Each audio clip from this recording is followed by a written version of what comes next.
Hey Virgo. Okay. Hello guys, if you're new to the channel, welcome. My name is Ebony, and actually I am Apollonia as well. Maybe there's something about that you needed to know. You were curious about my identity, someone was. Okay. Virgo. Maybe two things at once can be true, or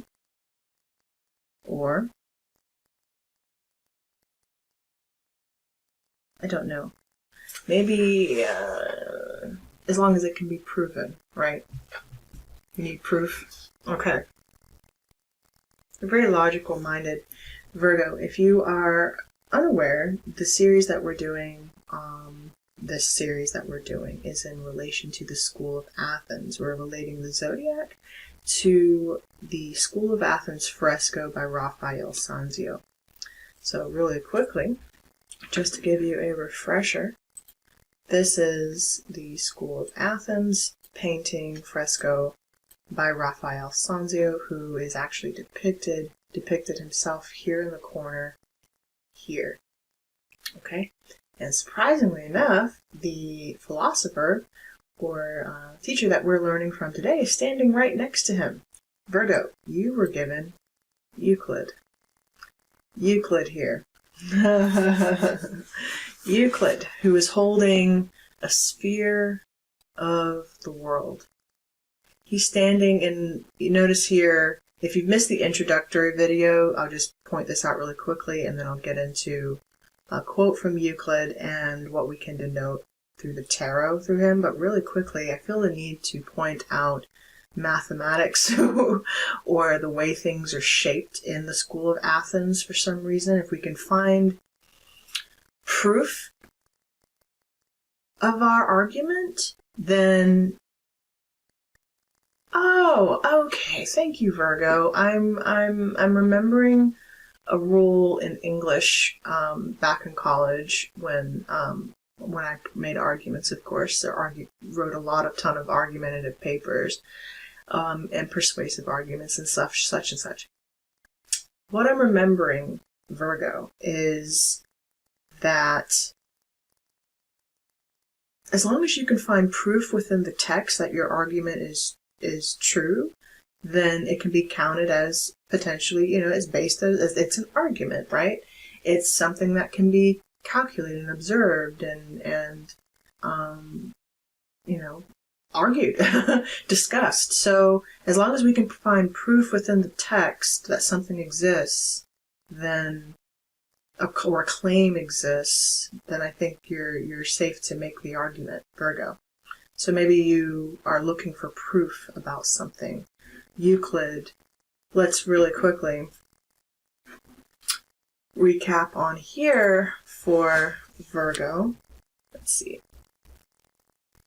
Euclid is known for the Elements, a foundational math text. Virgo is analytical, orderly, and detail-focused. Euclid, the father of geometry, reflects Virgo's obsession with structure, logic, and intellectual precision. So I don't mind you making a case, Virgo, as long as you've got the proof to back it up. And I know that for a fact because the quote that was emphasized right here, actually. There is no royal road to geometry, which highlights the need for dedicated study and rigorous proof in mathematics. Another notable quote from Euclid is, "The laws of nature are but the mathematical thoughts of God," expressing the belief in the underlying mathematical order of the universe. He also stated, "What has been affirmed without proof can also be denied without proof," emphasizing the importance of logical reasoning and evidence in mathematics. In other words, if you can make a bold statement without any proof, then it can be objectified and denounced without any proof either. So the same reasoning works both ways. What do they call that? When an argument can be had, two sides of an argument, what is that called? Oh, I forget the word. When something can be reversed in and on itself. It's not a certain reasoning skill.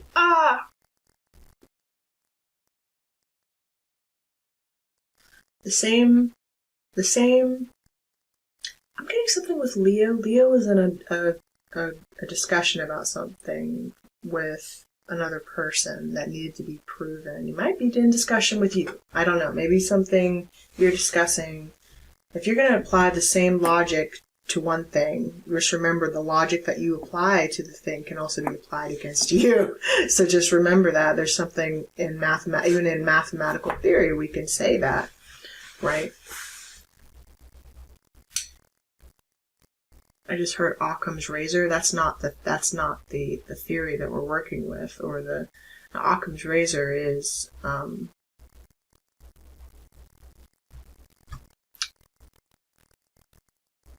denotes that all powers being equal, sometimes the simplest solution is typically the right one. The simpler the solution, the simpler the explanation is usually the right explanation. So maybe and we get that through deductive reasoning. Yeah. So oftentimes the simpler explanation is oftentimes the right explanation. So maybe we're not making something so serious. Or maybe something's been so blown out of proportion that it's become ridiculous and even fantastical to the mind and for the mind to behold. So this could be something that someone has done, someone has said. Maybe when you confuse people's intellect with their own logic and deductive reasoning to the point that they can no longer reason because they believe they shouldn't for whatever reason, when you can confuse the mind to negate its own belief in reason, you're playing, it's like not like you're playing God in people's lives, although it could be arguable, right? It's persuasive argumentation. Euclid, though, would just say, just provide the facts. just provide the facts. The facts are these, Virgo. The world exists, and we are in it. Okay, so here we have a train of thought. Interestingly enough, why we are... Sorry, excuse me. Oh my God. I'm so sorry, Virgo. I pointed to Ptolemy. This is not Euclid. This is Euclid. I'm so sorry. This is Euclid. He's in this conversation discussing with his, these would have technically been his understudies, his people who would have studied under Euclid coming later, who is in discussion here showing geometrical mathematical solutions to the universe. This is Ptolemy and Zoroaster, Raphael, and Sodoma. I'm so sorry. I misplaced someone's identity. Okay.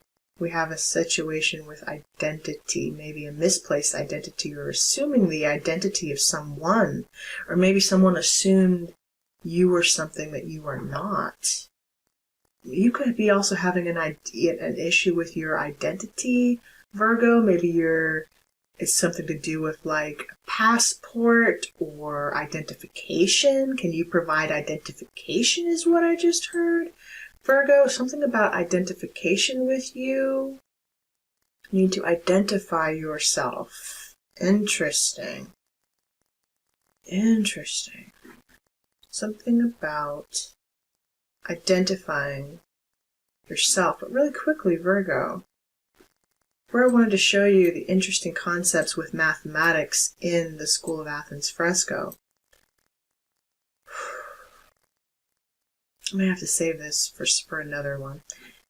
I don't know. It's like it wants to come out in yours, in your reading, because there are many trails of thought within the School of Athens fresco that point to not just what the philosophers were discussing and who they were in general, but where does this tie again into Hermeticism and what we're doing here in the tarot and everything else? Well, because everything, the way these art is our insight into not just history, but we know that artists of the past typically had to relay messages in art that would have been later interpreted by younger and future generations, which is what Raphael did in his fresco. He depicted his characters a certain way to be interpreted a certain way. Now we do have an imposter in this fresco. I won't point him out just yet, but there is an imposter here. But that's for another reading. Back to Euclid. The shapes are important. If it can be proven, where's the proof is what I'm hearing. You, Virgo, you're dealing with an issue with proof. You need proof. You need receipts is what I just heard. You need receipts. Okay. Let's get a message for Virgo. Interesting. You can prove it mathematically. And now also by deductive reasoning, just because something can't yet necessarily be proven mathematically, or we haven't discovered if it can, doesn't mean that it's not true. Okay.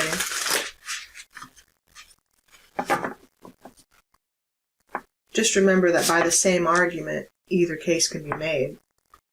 If you present something as evidence without any proof, then it can be ignored and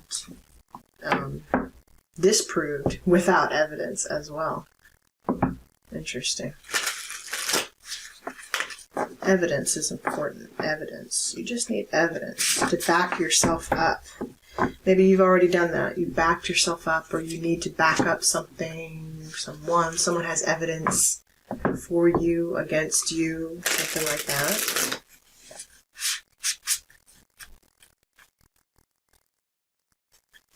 Also, non-participation is what because you weren't actually there, right? You know about the situation taking place, but you didn't actually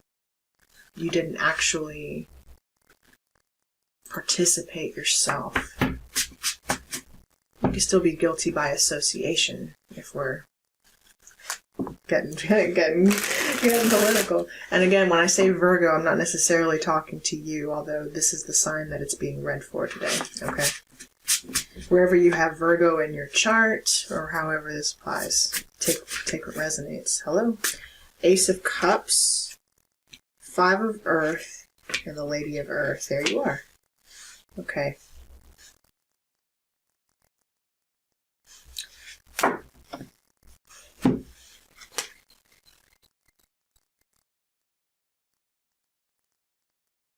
The situation, the cup.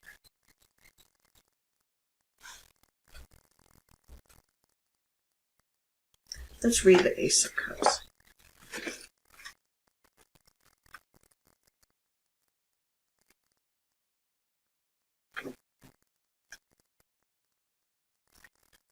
Okay. The Ace of Water. Leonardo was fascinated by water, serving as an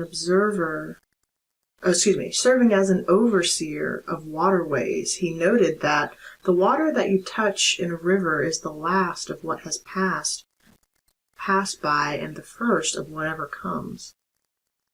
Interesting. Yeah, two ways deductive arguments, right? Okay, the water that you touch in a river is the last of what has passed by and the first of whatever comes. Yeah, okay. The soul code, the ability to follow the flow of destiny's path, brings the soul a sense of fulfillment and nurture. Love blesses all enterprises that you undertake when you find the flow of the current that impels you. A state of deep reflection further nourishes your dreams, opening you up to intuitive messages. Someone may simply need to drink more water, but water is also a conductor. I'm getting that. I'm getting music, Virgo, for you. Water is a conductor. Maybe you're a conductor of some kind, or you work in music, or you appreciate music even though you are not a musician. Something like that. You can appreciate the work of something, though you don't necessarily do it. It's like being a critic. You're a critic. Yes. You're a critic, Virgo. You have extensive knowledge about something that you don't do personally. So you're a critic. Okay, cool. All right, now, abundance and fertility are possible. Beauty and pleasure walk with you. You are deeply nurtured by aesthetic harmony. Love makes all things new. Generosity opens its hand. Now, it's saying, though, that you have not known this with the Five of Earth here. You have been depleted in some form of generosity. Or you have not been generous. Or someone, I feel like something has not been generous with you. Because here you are, the Lady of Earth, man or woman. The Queen of Pentacles is here. Something has not been generous with you. Or maybe someone, some love, or again, flip it and reverse it as you see fit. Technically, this is a situation.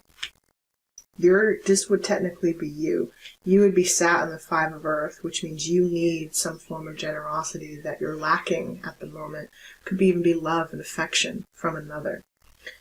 Who? The person around you, in your surroundings, or your weakness, in other words, is the Lady of Earth. This could be a mother figure, or you were this person, or you could be addressing a mother wound here as well, okay?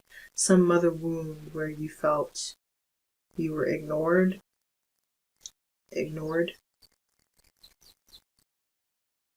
The short answer is simply some of you feel as though you were not loved by your mothers.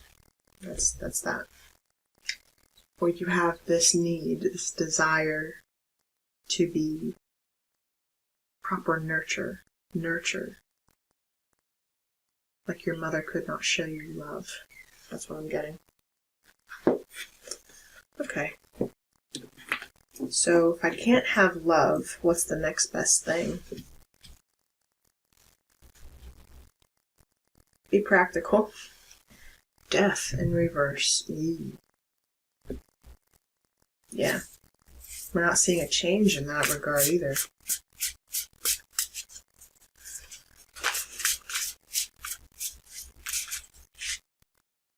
You became very calculated, very cold, very practical.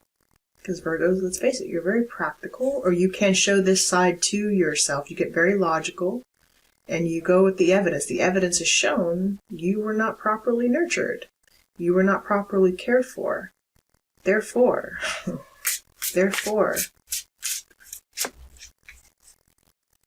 but just remember that the way you were treated is also the way you can start to treat someone else. So maybe this mother wound that exists within you is showing up in your everyday life, maybe even in the relationship with your own children.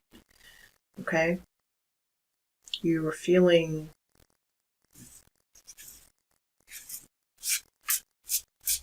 or maybe you did not love your mother. You had a resentment against your mother.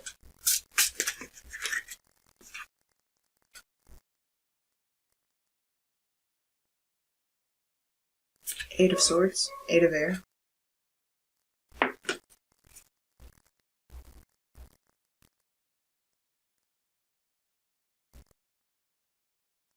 Trapped, maybe even in some false perception. Let's see. The Way Shower, the Star. For a while you were trapped. It came out in reverse. Just like for a while you were trapped in this false perception. You have not known how to see the way forward, but you're being shown the way. Being guided, like the way shower. Show me the Star. Could be dealing with an Aquarius. Also, that's healing. The Star is healing. Passover. Could be dealing with a Pisces.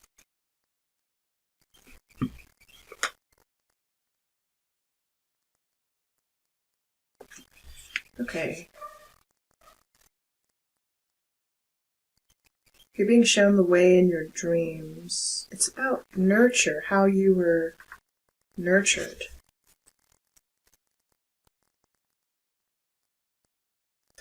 I'm seeing Escher. Escher was a artist, right? Something about drawing, visual art, mathematical art. Escher was highly mathematical. He depicted illusions in his drawings, right? And the Star, if I'm seeing one, is about, I'm getting surrealism. I wish I had my surrealism deck out, but I don't.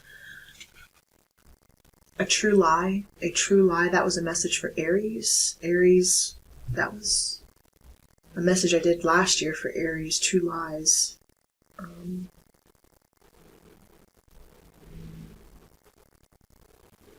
Dealing with an Aries. True lies, depicting a star is a true lie. It's there, we see it, we can clearly see it in the night sky, but it's so far away that it's unreachable. It's like we'll never attain it, we'll never get there.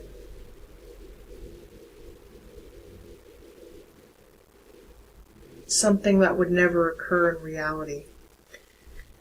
St. John the Baptist was the patron saint of Florence, which may partially account for why Leonardo drew and painted him so often, and is still celebrated at midsummer every year on June 24th, the feast of the beheading of St. John. The mysterious pointing figure of St. John shows the way for all who have wrestled with themselves and overcome the tempest. And overcome this tempest, St. John shows the way for all who have wrestled with themselves and overcome the tempest. St. John is not the message, only the messenger of the one who will come. He is a witness to the light, as it says in the first chapter of St. John. He is the voice crying in the wilderness, prophesying the coming of one whose shoe he is unworthy to fasten. As he says when he baptizes his cousin Jesus in the river Jordan in a very public acclamation of the Savior. After St. John is imprisoned by Herod and the behest of Herod's wife, John's followers come to him to ask whether Christ is truly the Messiah. He responds that Christ is the one who must increase, and he, St. John, must decrease for the good of the world. To what degree Leonardo felt himself a forerunner is unknown. So much of what he planned and envisaged predated the time when his ideas could actually be implemented. The ability to envision the effects of our actions ahead of time is like the light of the stars, which have taken hundreds of light years to beam upon us. Even as they die, so are we illuminated by the rays, even in their death. In fact, the light that we perceive in our night sky is the light of dead stars. Well, stars that are already dead, many of them, by the time their light reaches us. Something to do with quantum physics, because part of me used to believe that.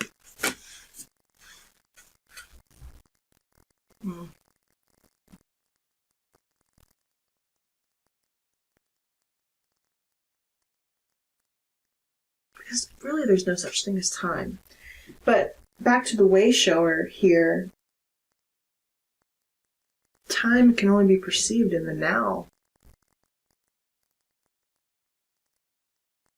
Maybe you have prophesied something. And we know that the prophecy of Christ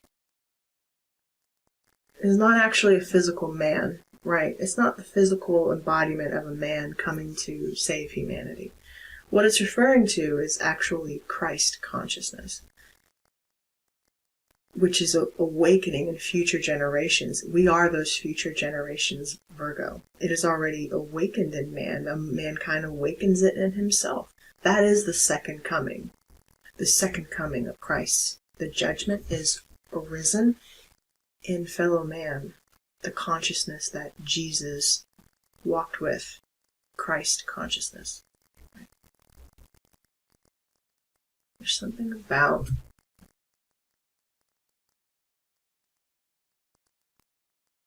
how does this relate to you, though? Are you a messenger? Are you like Gemini? Are you bringing us a message, or are you to announce when that message arrives? That was a message for Cancer. Gemini was bringing the message. Cancer was the receiver of the message, or the writer, or the bearer of the message. And then you are announcing when the message arrives. Gemini, the messenger. Cancer, the receiver or the rider, potentially, bearing the message, and you to announce when it arrives. Did you announce when something arrives? Do you often take on that role in your life too? When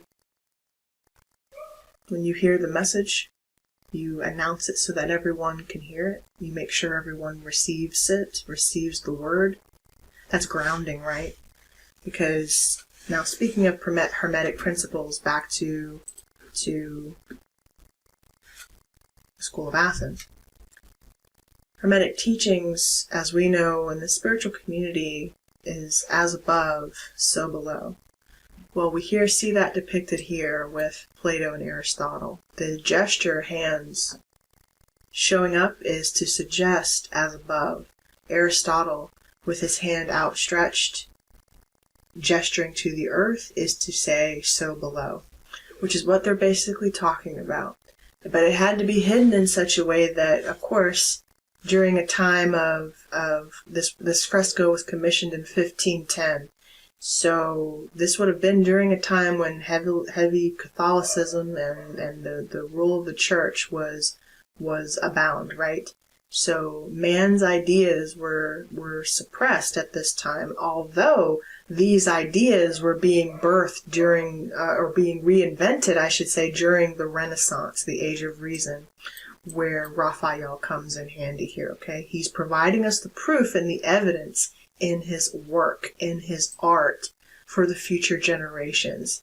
As above, so below. The messages from the stars, Virgo, the way shower, is showing us the way through the art depicted by these philosophers, okay? Or by these painters. Showing us the way through the word, through the art. So, as above, so below is relayed here through Plato and Aristotle. Technically, Aristotle would be closer to your realm because he's talking about grounding these ideas. There's a message being delivered through the crown chakra depicted here with Plato's clothing, wearing purple and red. A message from the divine that needs to be rooted in the earth at the root chakra. A message from the crown to the root. This is talking about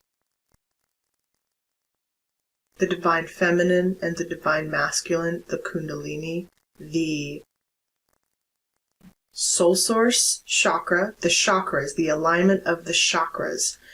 Okay? Aristotle is shown in brown and blue. Now you mix these two together and you get a form of gray. A really beautiful gray, as a matter of fact. So there's some areas of gray, and gray, again, the 50 Shades of Gray, right? Ooh, we're uncertain about our feelings towards someone, Virgo. We have hidden feelings. We're seeing visions of a future, right? You've received a message from the future, maybe even in a dream. Could have come in the form of your dreams, as a matter of fact. The Four of Air here, the Four of Air, the Four of Swords would have been the message in your dreams. It's the showing you the way, maybe even towards a person. A woman, maybe even not in your life yet. I don't know. This definitely could be you, but someone is showing you the way towards a figure. Towards a figure. And we need to ground this. Grounding these two ideas, these two philosophies, these two beginnings, these two schools of thought. You might have different opposing viewpoints from this person, Virgo, or you will have different opposing viewpoints from this person. One of you is very practical, very grounded, and the other has incredible divine knowledge that comes through them. I see you being a channel for this knowledge, or the person you're dealing with. Or you are both of it. You're all of it. It's about opening yourself up to receive the message. Possibly through meditation, also here with the Four of Swords.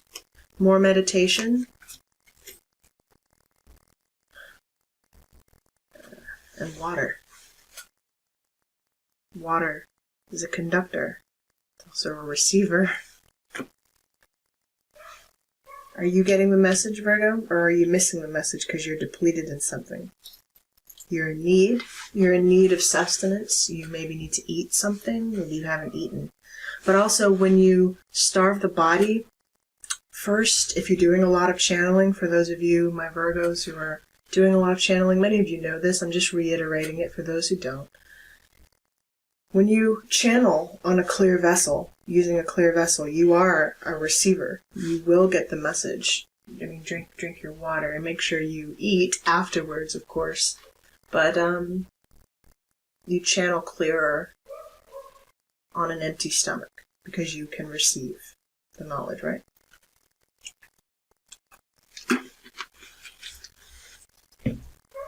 Virgo, I think that's your message for now. I hope you found something. I hope something resonated with you. Thank you for watching, and I will see you next time in future readings. Take care.